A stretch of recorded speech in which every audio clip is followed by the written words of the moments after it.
gue minim networking, ya udah gue melakukan semuanya dengan cara gue sendiri dan membenarkan apapun dengan cara gue gitu. Jika so tahu aja gitu Iya, menjalaninnya. ya udah so tau.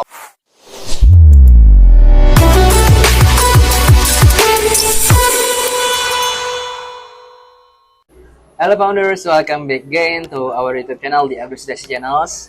Salam kenal. Abdul Sudaisi. Tadi kayak Ustadz Diskon. Nah, kemarin gue Abdul, buat yang belum kenal, dan ini sobat gue Fauzan. Iya, buat yang belum kenal juga. Iya, buat teman-teman yang udah lama di channel YouTube ini mungkin baru kenal sama gue dan mungkin kenalan dulu sama Bro Fauzan ya. Halo, nama gue Fauzan. Gue temennya Abdul. Ya, itu aja ya. Jadi di video kali kita membahas tentang networking. Yes, gokil. Networking, relasi, dan apa ya? Biasanya kayak anak muda zaman sekarang itu kan banyak yang pengen bangun bisnis nih. Ya kan?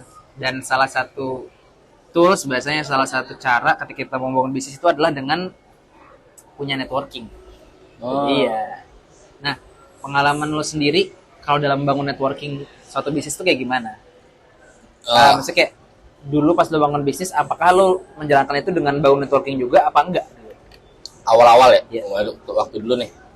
Waktu dulu iya bangun networking, tapi memang saat itu kan pemahaman gue belum jauh ya terkait networking ya. Jadi nggak terlalu concern saat itu. Jadi memang ya bangun networking paling kayak misalnya kan dulu kan gue jualannya tuh aksesoris handphone, terus jualannya sosis buat makanan gitu, snack segala macam ya. Gue bangun networkingnya ya kayak ke supplier, terus ke distributor yang sifatnya tuh yang memang support gue dari segi bahan baku atau produk yang gue jual. Memang lo butuh ya? Ya, yang memang gue butuh. Jadi nggak terlalu apa ya, balik lagi karena belum concern ya, jadi nggak terlalu luas bangun nggak kayak sekarang lah yang maksudnya concern banget sama networking. Jadi siapapun kalau bisa gue temuin, gue ajak ngobrol dimanapun, orang kaya apapun.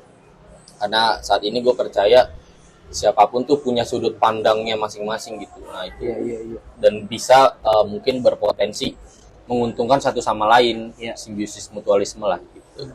Kita bicara tentang relasi atau networking, sebenarnya networking itu cakupannya gede ya, nggak cuma bisnis. Iya, menurut gue, karena relasi itu adalah satu hal yang paling penting dalam kehidupan.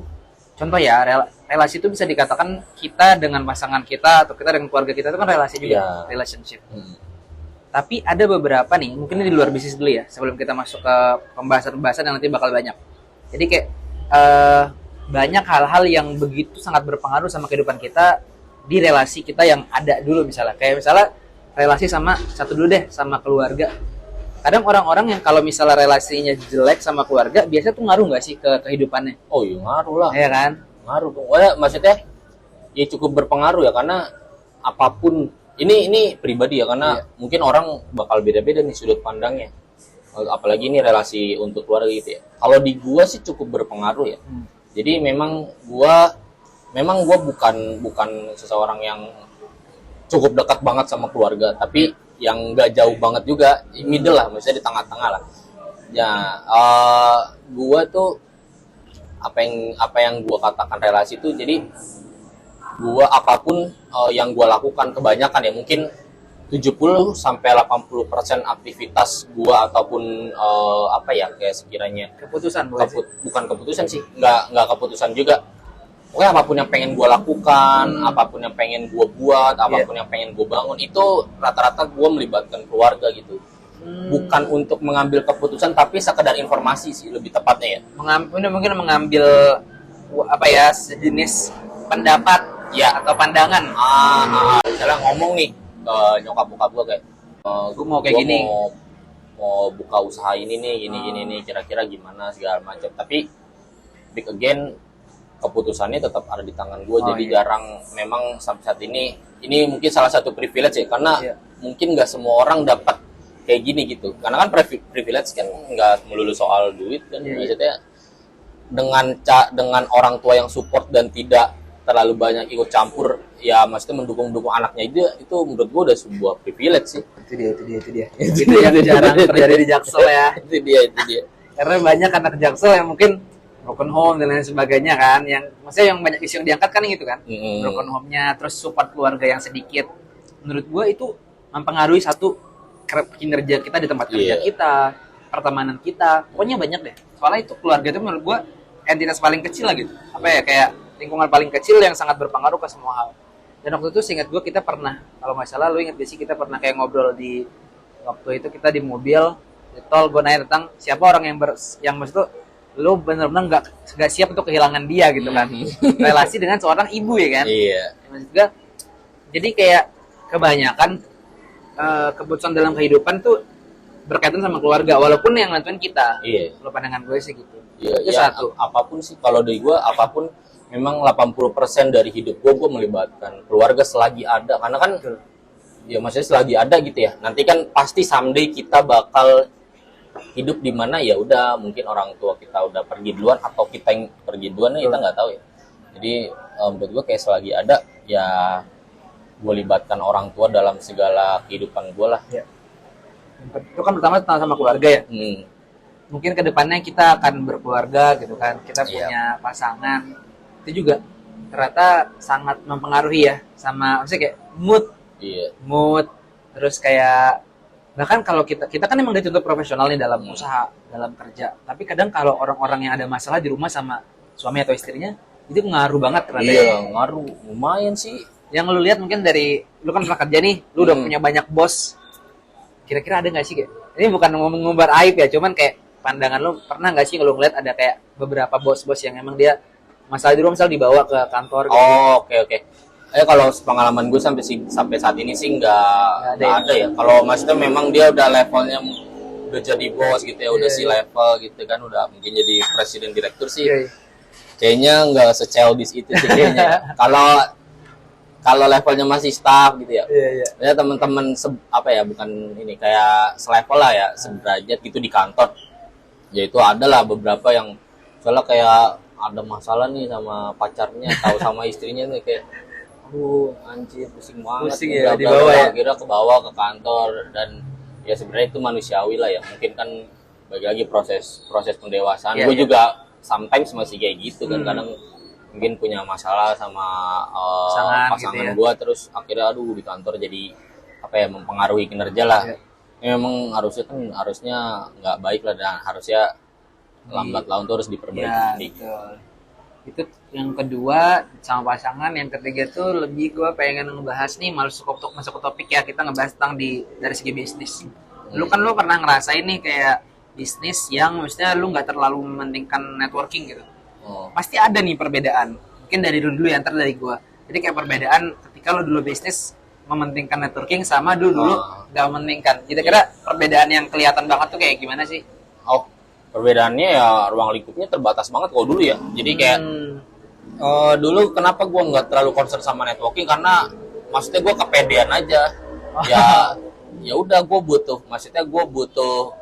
butuh relasi yang sekedar gue butuh aja gitu ya, yang bisa supply bahan baku, yang bisa kasih gue barang murah, yang cepet, yang enak orangnya, bla bla bla. Jadi nggak semuanya gue jadiin relasi gitu ya. Akhirnya ruang lingkupnya terbatas. Contoh kayak misalnya dampaknya ya, misalnya dulu kan gue jual aksesoris handphone ya, kayak headset, bla bla bla gitu, casing, terus charger. Nah ketika supplier A gue nih misalnya kan, karena gue nggak banyak networking saat itu, jadi gue sangat terbatas tuh suppliernya. Mungkin cuma punya berapa gitu, mungkin supplier A, B, dan C lah, cuma punya 3 supplier. Ketika 3-3-nya atau 2 dari 3 itu bermasalah, ya gue cuma punya pilihan di supplier B, dan kebetulan mungkin supplier B harganya lagi mahal, ya gue udah nggak punya pilihan lain. Jadi balik lagi ruang lingkupnya kan terbatas ya. Mungkin kalau gue punya banyak networking kan, gue bisa bebas memilih. Gue bisa, atau gue bisa telepon, ini kira-kira gue butuh barang ini kemana nih segala macam. Karena itu kan saat itu kan nggak concern situ, jadi akhirnya ruang lingkupnya terbatas. Terus dari segi ilmunya jadinya juga terbatas, karena ya balik lagi gue jualan kan, perlu ilmu marketing, gimana caranya jualan, gimana caranya menjadi seorang sales yang baik. Ya karena gue minim networking, ya udah gue melakukan semuanya dengan cara gue sendiri dan membenarkan apapun dengan cara gue gitu. Jika so tahu aja gitu menjalannya. Ya udah so tahu aja, karena kan gak ada yang nggak ada yang ngasih tahu gue, nggak ada yang memberikan sudut pandang lain soal gimana sih caranya jualan, gimana ketemu orang, gimana cara menawarkan barang dengan baik biar orang itu tertarik dan bla bla bla gitu lah. Iya sih, lebih kalau yang gue tangkap kayak lu bisa dapat banyak referensi dari supplier misalnya kan, lu bisa ke si A. Misalnya ketika si A ini nggak siap, lu masih punya banyak stok lagi nih untuk misalnya nge-refill barang-barang lu yang udah habis. Kayak gitu sih. Kalau dari gue sih dulu pas sebelum networking gue ngerasa tadi sama kayak ngerasa paling jago aja. Jadi gue kayak bisa segala hal gue bisa sendiri, semuanya nggak butuh bantuan orang lain. Yang padahal pada realitanya kita ketemu pun kan emang sama-sama punya satu visi yang kita saling membutuhkan ya. Coba lu bayangin ketika dulu kita nggak ketemu nih misalnya, kan lu ngejalanin sesuatu yang pengen lu jalanin sendiri, padahal lu membutuhkan apa ya bahasanya sumber daya orang lain yang memang lu butuhkan gitu kan. Itu sih, jadi kayak ketika gue networking nih, gue makin sadar bahwasanya kita tuh sebenarnya manusia selalu membutuhkan manusia lain. Walaupun kita nggak boleh bergantung sama orang ya, tapi kan kayak itulah realitanya. Ya, sebenarnya kan itu kan harusnya kan menjadi sifat dasar manusia yang ya ibaratnya itu pelajaran anak SD lah. Manusia kan adalah makhluk sosial. Nggak bisa kita menjadi makhluk yang individual. Jadi ya bagaimana misalnya lu jadi individu, maksudnya makhluk jadi individual sulit juga maksudnya untuk misalnya lu mau mengambil keputusan yang cukup besar, ya itu cuma ada di pemikiran lu doang apa ya, maksudnya nggak ada sudut pandang lain gitu. Yang karena kan yang menurut lu benar belum tentu benar dan belum tentu baik. Betul. Dan yang menurut lu tuh nggak benar belum tentu benar-benar nggak benar gitu, belum tentu nggak benar lah. Jadi kadang kenapa butuh, kalau di gue ya kenapa butuh networking, yaitu untuk mendapatkan sumber pikiran baru, mendapatkan sudut pandang baru, karena kan cara kita melihat sesuatu kan pasti beda-beda. Ya sih. Ada nih guys pengalaman kita berdua nyari network, ngebuka relasi networking. Kita tuh pernah sampai di fase mau ketemu sama siapapun ya. Iya. Ya kan waktu kita ketemu banyak orang, diantaranya bahkan yang nggak linear, yang nggak sesuai sama apa yang kita jalani. Iya. Kita kan ngejalanin agency nih, kita ngejalanin startup, tapi kita ketemu sama orang-orang yang mungkin dia usaha tenda, terus dia malah praktisi atau malah akademisi. Tapi justru kita tuh ngerasain ya kayak justru mereka ini nggak sih yang maksudnya kayak bener-bener malah ngasih ide atau ngebuka relasi dari sudut pandang mereka, ya kan? Coba apa masuknya antara orang usaha tenda sama startup ya, sama agency? Tapi justru dia ngasih sudut pandang baru. Tapi sudut pandang baru general tentang bisnisnya. Nah itu yang kita nggak dapat kalau kita nggak networking gitu. Maksudnya nggak cari relasi, nggak cari teman baru, nggak bersilaturahmi sama orang lain. Itu kita maksudnya nggak melulu soal misalnya lu bisnis lu F&B. Wah, gue berarti harus networking sama orang F&B nih. Nggak bisa gue networking sama orang properti, nggak bisa gue networking sama orang rental mobil atau. Nah menurut gue sih kurang tepat sih pemikiran maksudnya atau mindset seperti itu kurang tepat, karena setiap orang pasti punya sudut pandangnya masing-masing.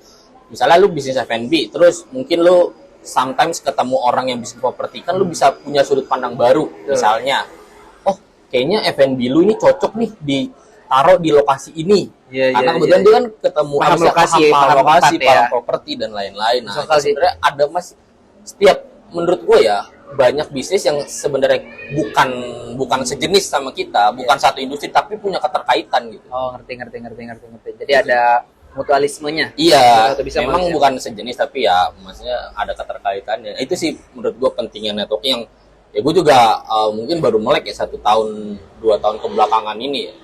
Iya.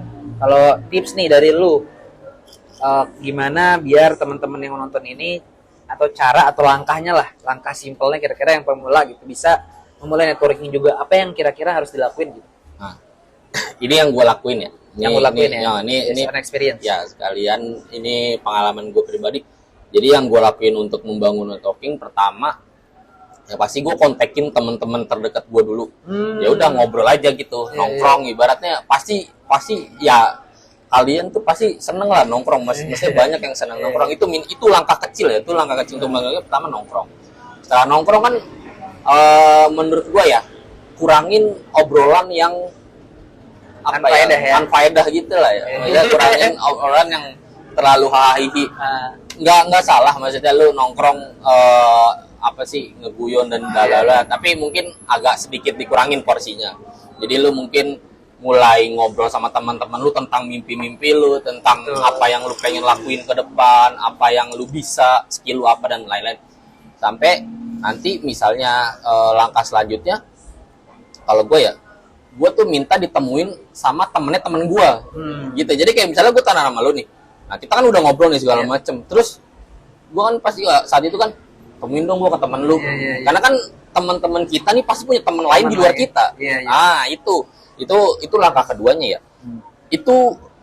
Itu langkah yang masih menurut gue masih aman dan masih enjoy lah dilakuin karena sama-sama nongkrong nih masih relate ya sama pemula tuh ya. Nah terus yang gue lakuin juga abis itu gue sering ikut kayak event-event gratis, seminar-seminar yang gratis. Ini apa namanya? Tolong digaris bawahin ya. Jadi nggak semua networking tuh lu harus bayar atau lu harus ini. Maksudnya banyak banget guys kayak event-event gratisan gitu. Kayak gue waktu itu berapa bulan lalu gue ikut event punyanya siapa, Theo Derek, siapa lagi, Andi Senjaya di Coffee Meet Stock itu di Serpong, itu gratisan. Itu potensial banget karena gue di sana ketemu banyak orang-orang yang bergelut di saham. Itu yang sama-sama niat lah ya, Mas. Iya, sama-sama niat bergelut di keuangan. Nah terus gue banyak banget ikut event-event gratisan entah online maupun offline. Tapi yang sebenarnya yang paling bagus tuh offline ya. Maksudnya lu langsung bisa langsung ketemu, langsung face to face gitu kan. Kalau online juga bagus, tapi lu harus lebih effort. Jadi lu ngechat ini. Kalau kurang sih kata gue. Tapi it's okay, maksudnya lakuin aja. Paralel dua-duanya. Misalnya ada webinar online yang gratisan. Ya udah, maksudnya lakuin aja, ikutin aja. Terus misalnya lu kira, kayaknya ini orang enak nih buat dia. Ya udah lu chat aja, maksudnya lu chat baik-baik kayak, bro, gue ini nih, kira-kira kita bisa nggak ketemu, gue mau ngobrol-ngobrol nih, bla bla bla. Itu yang gue lakuin. Terus abis itu next step, kalau mungkin lo sudah punya penghasilan ya, ikut seminar-seminar atau workshop yang sifatnya berbayar. Iya. Itu lebih potensial lagi menurut gue. Kayak kemarin kita ikut Sevenpreneur, kita ngeluarin uang berapa, 700.000 per orang. Itu untuk apa ya? Itu investasi layar ke atas, maksudnya buat ilmu, maksudnya investasi buat ilmu juga, buat networking juga. Benar. Nah, dan itu sih kayak bisa ngelihat langsung orang-orang tuh di luar sana kayak gimana sih, ya kan? Jadi dapatlah feel vibes, vibranya. Iya. Karena kadang kita kalau di rumah aja atau sama circle kita aja, kita cuma tahu rasanya sama mereka aja. Kita nggak tahu gimana rajinnya, gimana getolnya orang-orang di luar sana tuh sama bisnis mereka. Jadi kayak lebih dapet aja gitu. Kita bisa ngeliat lah cara orang ngejalanin hidup, cara orang ngejalanin bisnis, cara orang komunikasi juga. Iya, berkomunikasi, ngomong, gimana memulai obrolan segala macem. Gue dulu maksudnya gue sampai saat ini pun komunikasi gue cukup kurang ya, karena ya mungkin dulunya juga jarang ngobrol sama orang yang memang akhirnya gue paksain. Tapi maksudnya menurut gue sih paksain aja sih. Jadi jangan ngerasa kayak, aduh gue kan gak bisa memulai obrolan sama orang random atau sama stranger. Gimana gue bisa networking, orang komunikasi gue aja jelek, pemilihan kosakata gue aja berantakan, gue gak bisa ngerangkai kata yang bagus, nanti orang ilfil dong sama gue. Pasti.